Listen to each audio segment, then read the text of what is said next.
Você está ouvindo mais um episódio do podcast sobre neurociências da Universidade Federal Fluminense, programa de extensão Sustenta a Vida.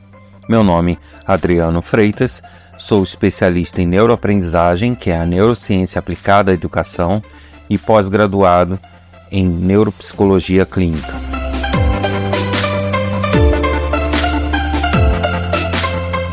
Nesse episódio nós vamos falar um pouco sobre a negativa, o não dado às crianças.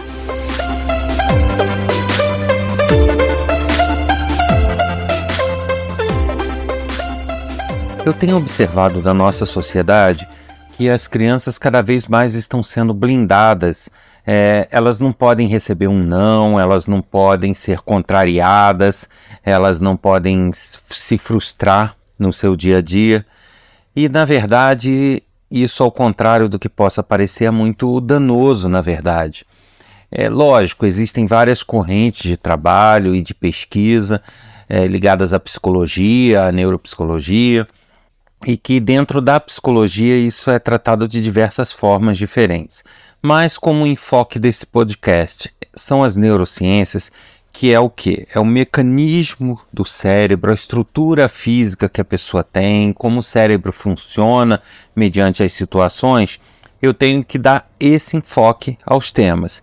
E tendo em vista isso e não teorias apenas, é muito fácil a gente concluir que as crianças precisam sim se frustrar, elas precisam sim receber nãos, elas precisam sim ter contato com o fracasso, porque isso vai prepará-las para o mundo que nós temos, que não é somente de sucesso. Então, todo mundo sabe que as crianças, elas inicialmente passam por fases de desenvolvimento, de aprendizagem, onde elas moldam a personalidade delas e o que elas vão ser quando crescerem. O próprio cérebro, ele não nasce pronto, ele vai desenvolvendo mecanismos, apurando mecanismos no correr da vida, até que ela chega aos 30 e poucos anos e conclui seu amadurecimento cerebral.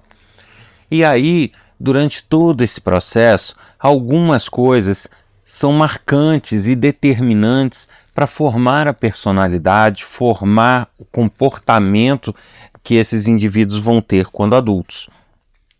E aí a gente entra na questão do não, da frustração, do não dar certo, de não ter sucesso nas suas escolhas ou nas suas atitudes. O que nós vemos por aí são pais muitas vezes superprotetores e que simplesmente se recusam a dizer um não para as crianças, se recusam a que elas passem por frustrações na vida.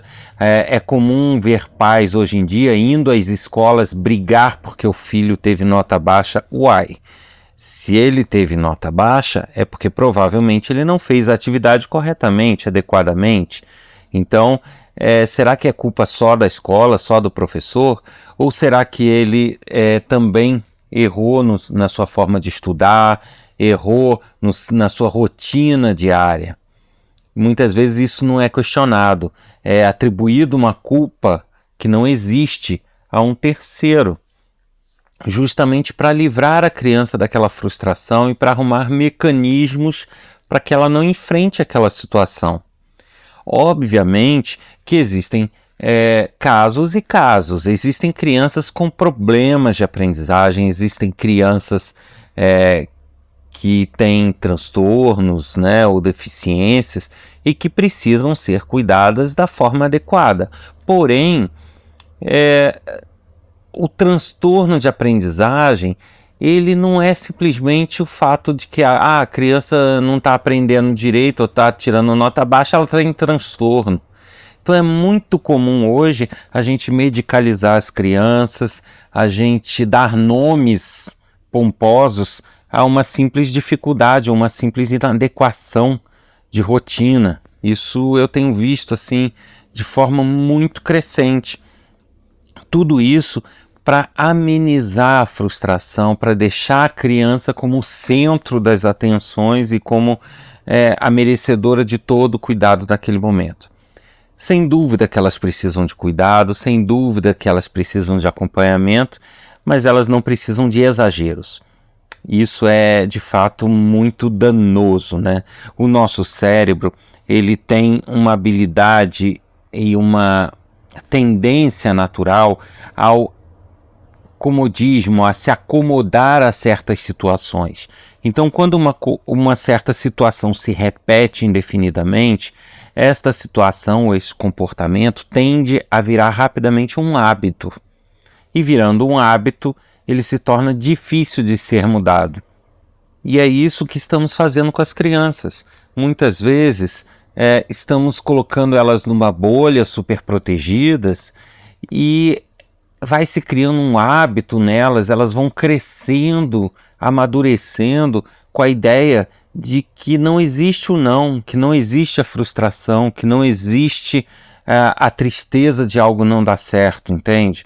Então, quando elas se tornam adultos e recebem essas frustrações do mundo e elas são obrigadas a lidar com os nãos da vida, elas muitas vezes não estão preparadas para isso. Então, muitas vezes a gente livra os indivíduos do problema lá atrás, na infância, e causamos na vida dele adulta problemas muito maiores, que é a incapacidade de lidar com as negativas, com o não e com a frustração. Então, eu quero dizer com isso que a gente deve ter cuidado com esses eufemismos de ter que a todo momento amenizar o não. Então, mesmo aqueles pais que às vezes são obrigados a impor limites, são obrigados a dizer os seus nãos, eu percebo que eles têm todo um cuidado de aquele não doer muito, não ser muito frustrante ou não ser impactante para a criança. E aí esse não, na verdade, não chega de forma direta, chega cheio de floreios e cheio de explicações e justificativas que muitas vezes a vida não vai dar. Então, se cria jovens e crianças que são incapazes de lidar de fato com essa frustração, como eu já falei. Então, qual é o ideal? O ideal é que as crianças, desde pequenas, sejam criadas entendendo quais são os limites dela, sejam criadas sabendo ouvir o não e raciocinar sobre aquilo que gerou o não, para ver de que forma aquilo poderia ser diferente, lidando com as frustrações. Se ela tentou fazer algo que não dá certo, não é tornar aquela frustração o fim do mundo, mas tornar aquela frustração um indicativo para ela de que ela tem que mudar algo, para poder da outra vez não se frustrar. Então, este aprendizado de vida e de lidar com as situações, ele também deve vir da infância. Muita gente coloca isso como se fosse um aprendizado da adolescência ou do adulto. Não, ele tem que vir desde a infância. As frustrações devem fazer parte do dia a dia da criança. Eu percebo que em alguns outros países existe uma facilidade muito maior de se lidar com um não, se fala um não muito mais fácil. E no Brasil eu percebo que muitas vezes você falar um não, as pessoas lhe tratam até como se você fosse grosseiro ou mal educado, como se o não fizesse parte do nosso vocabulário. Então, Adriano, você gostaria de ir numa festa? Não. Hoje em dia, se a gente responde a essa pergunta com um não, você está sendo indelicado, você está sendo mal educado, você não está sendo polido em sociedade, quando na verdade você tem o direito de não querer ir. Você tem o direito de naquele momento querer ficar quieto em casa. Aí você vai fazer o quê? Vai contrariado só para não dizer um não? Ou você inventa altas histórias para justificar o fato de que não quer ir a uma festa? Você inventa parentes doentes, você inventa compromissos, inventa trabalho. E onde fica a verdade, a sinceridade né? O respeito à opinião alheia, isso cada vez mais estamos perdendo, justamente por esse excesso de polidez ou né, daquele dito politicamente correto. Então, se quer muito tornar as coisas bonitas e filosóficas, legal, são lindas na teoria, mas na prática criam crianças que vão ser frustradas mais à frente. Então, é importante que haja este hábito e este convívio. Como eu falei, em outros países é comum. Vamos sair para almoçar? Não. E a pessoa tem que entender que aquela outra pessoa naquele momento não quer. Não significa que aquela pessoa seja inimiga ou não queira conversar com aquela outra pessoa. Significa apenas que naquele momento ela não quer ir. E é um direito. E deve ser respeitado. Então, qual é a diferença? É que o brasileiro, ele está colocando um não como se fosse uma coisa perigosa, como se fosse uma coisa danosa. E não. O não, ele faz parte do nosso vocabulário como qualquer outra palavra. Ele indica um desejo, ou uma vontade, ou um impedimento. E aí vem a velha questão. Mas as crianças vão ficar traumatizadas com o não, vão ficar, vão desestimuladas. E aí eu digo com toda a categoria, não. Elas não vão ficar traumatizadas e elas não vão ficar desestimuladas. Muito pelo contrário. O estímulo que ela vai ter, a vontade de fazer as coisas, pode ser até motivado por um não. O não conseguir algo pode desafiar o cérebro dela e desafiar ela a tentar querer fazer diferente para que na próxima vez ela tenha um sim. Então, por que essa ideia de que a criança pode se traumatizar ao ouvir um não? Muitas pessoas criam, né, esse medo, mas isso, na verdade, não vem simplesmente da palavra não. A palavra em si, ela não causa nada. Ela não causa estímulo, ela não causa frustração, ela não causa nada. Tudo depende de uma coisa, do contexto onde aquela palavra foi usada. Então, se você cria uma criança onde você a humilha, você a rebaixa na frente de todo mundo, você é ignorante o tempo inteiro com ela, você não ressalta nunca as qualidades dela, o que de positivo ela faz, você apenas ressalta o negativo e você apenas a trata com ignorância, você todo instante na frente, publicamente, fala mal dela, lógico, aí sim você pode criar uma criança com problemas, uma criança traumatizada. Agora, se essa criança desde nova convive com um não de uma forma natural, como parte integrante do dia a dia dela, ela não vai ser traumatizada, porque ela já vai, desde quando se entende por gente, lidar com esse não, desde que seja um não respeitoso, mas que imponha de fato o fato de ser um não. Agora, é importante ressaltar o seguinte: não adianta você querer impor limites ou deixar que ela passe por frustrações na vida dela se você logo a socorre, se você não leva até o fim o tipo de educação ou o tipo de comportamento que você está tentando utilizar na educação dela.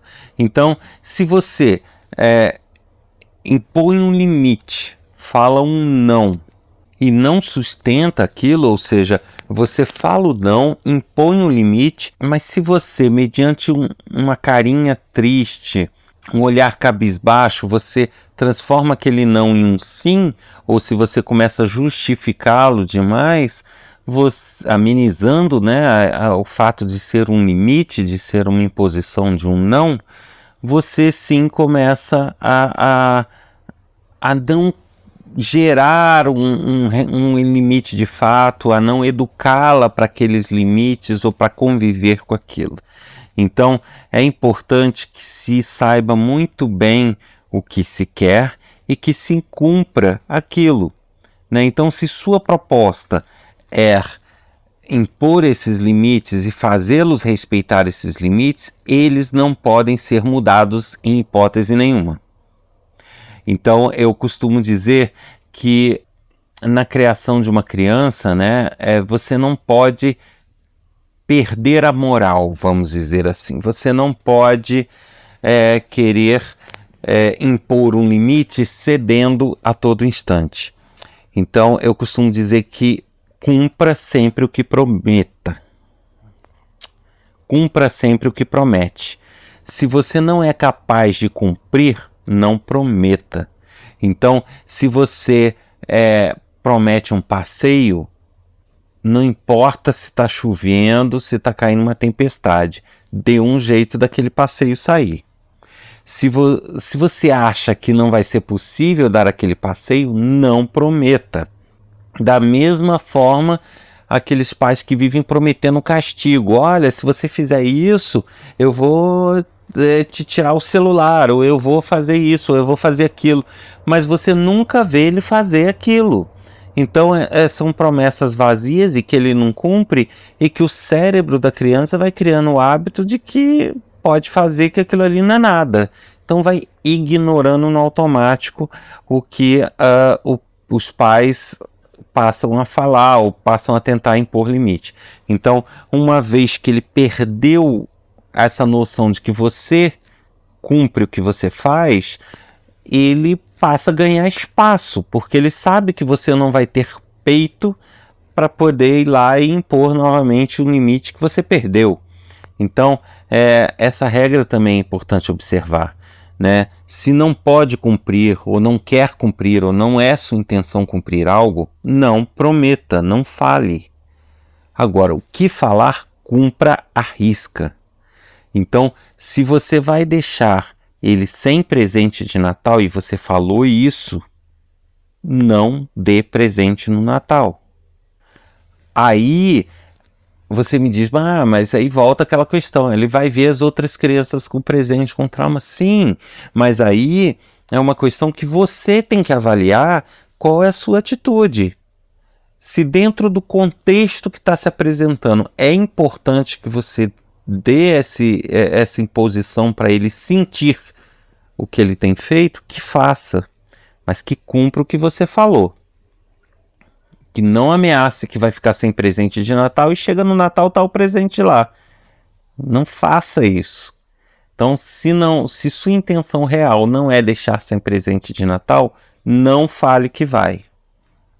Então, são esses hábitos do dia a dia, o hábito de não impor limite, o hábito de não fazer um não, de não impor um não. Isso tudo vai gerando realmente crianças que cada vez vão ganhando mais espaços, vão fazendo o que querem, vão se habituando como se fossem o centro do mundo, e aí o problema não é justamente na criação da infância, é mais tarde, onde ele vê que ele não é o centro do mundo, que ele vai ter sim que se frustrar e vai ter sim que ouvir muitos nãos na vida. Perfeito? Então, uma coisa é você impor limites e dizer um não, e outra coisa é você maltratar e humilhar. São coisas muito distintas. O não em si não é um maltrato, desde que ele venha fazendo parte do dia a dia da criança e seja com toda a naturalidade, com todo respeito, assim como falamos sim, falamos não. Agora, é importante observar que quanto mais tardia for a mudança nesse hábito, nessa criação, mais difícil é que ela ocorra. O que eu quero dizer com isso é que se você cria uma criança numa bolha o tempo inteiro, sem nunca ouvir um não, e de repente, quando ela está com 10, 12 anos, você resolve começar a usar o não para ela, começa a querer impor limite com 10, 12 anos, já era. Vai ser muito mais complicado, porque ela já criou todo um hábito, todo um processo de amadurecimento né? Porque uma criança com 10 anos já amadureceu em relação a uma que tem 3, 4. Então, ela já passou por um processo de amadurecimento, ela já está com hábitos de se considerar a dona do pedaço. Então, de repente, você começa a impor um não, você ali naquele momento vai criar um problema, porque ela não vem com este tipo de criação. Então, melhor do que tentar impor uma educação diferente no momento mais tardio, é você desde criança, desde bebê, fazê-la conviver com suas frustrações, com os nãos e com os limites. Perfeito? Eu observo às vezes, eu acho assim terrível, eu não consigo entender como que muitas vezes você tem crianças que vão visitar junto com os pais parentes, né? Vão na casa de outras pessoas e não conseguem ter limite de modo algum. Então eles estão numa casa estranha de outras pessoas e se comportam como se fossem donos daquela casa. Pulam em cima do sofá, puxam o rabo do cachorro, fazem de um tudo, e muitas vezes o que me deixa embasbacado é ver os pais, ele é assim mesmo, é agitado. Não, pera lá, ele não é agitado, ele foi criado dessa forma, ele foi habituado dessa forma. Lógico que, de novo, eu repito, existem as exceções? Existem crianças que realmente têm problemas, mas sou capaz de afirmar que não é nessa proporção que temos visto por aí. Está se problematizando demais as crianças. Então, crianças que têm um mero problema de educação em casa, de imposição de limites, elas não foram criadas com limites. Muitas vezes, para se justificar essa má criação, se inventa um transtorno ou se coloca um problema nelas. Então, a gente tem que ter o cuidado de não criar crianças problema, de buscar soluções para aquelas que têm, mas para aquelas que não têm esses problemas, não tentar justificar o nosso erro. Então, a gente tem que saber sim impor os limites, tem que saber sim falar o não, e com isso criar crianças saudáveis e que são capazes de respeitar os outros, respeitar o espaço dos outros e saber ouvir uma crítica, saber ouvir um não e crescer com isso.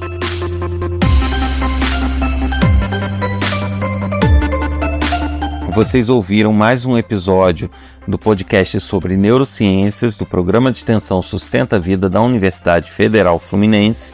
Mais informações sobre o nosso programa de extensão podem ser vistas no site www.sustenta-vida.com ou no www.nosso-ead.com, onde tem cursos de extensão EAD gratuitos.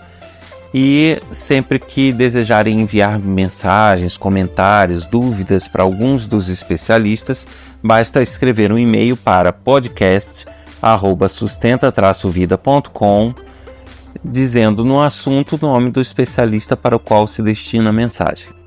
Um abraço a todos e até o próximo episódio.